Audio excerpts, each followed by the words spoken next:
Federal authorities have indicted 15 people in connection with a string of murders and violent crimes that stretched from Illinois and Indiana down to Texas and Mexico.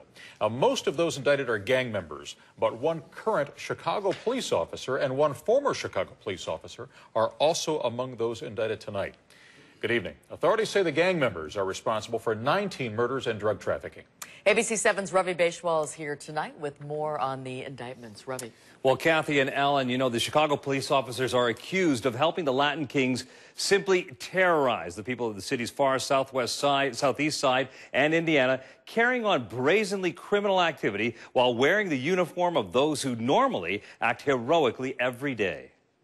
It could not have been easy for Chicago's top cop to be upbeat about a multi-state takedown of alleged gang members, not when two of his guys, retired officer Antonio C. Martinez Jr., who lives here, and Alex Guerrero, who was on duty when arrested and also lives on the far southeast side, are alleged to have helped them steal money, drugs, and run a criminal enterprise. It's unspeakable.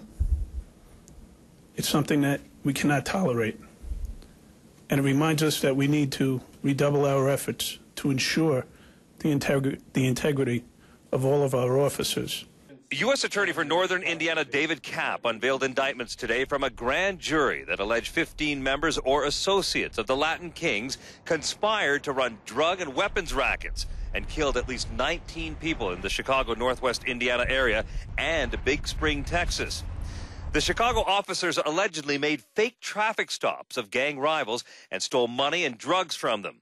In one incident, the indictment said they pulled over James Walsh of the rival Latin Dragons, who was killed 2 months later at this bar by the Latin Kings. You add the knowledge that there's corrupt police officers also involved, it just compounds it exponentially, in my opinion. Surrounded by regional law enforcement and justice officials, including Washington's top anti-gang bureaucrat, the U.S. Attorney promised to reel in gang activity in the region, where he says the Latin Kings distribute more than 150 kilograms of cocaine and 1,000 kilograms of marijuana every year. This, in my opinion, is a significant dent to the Latin Kings operation in South Chicago and Northwest Indiana.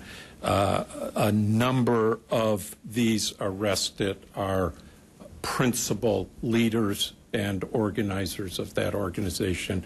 Obtaining the public trust and the legitimacy of the police is paramount to the future of policing. McCarthy says that Chicago Police Internal Affairs has a big investigation going on over these officers and their actions. But Kathy and Alan, what we can tell you is that Martinez has been retired for about 2 years because of some job-related injuries. And Guerrero was actually arrested while he was on duty yesterday. He works out of Area 4. Wow. Okay. Ravi. Ravi, thank you.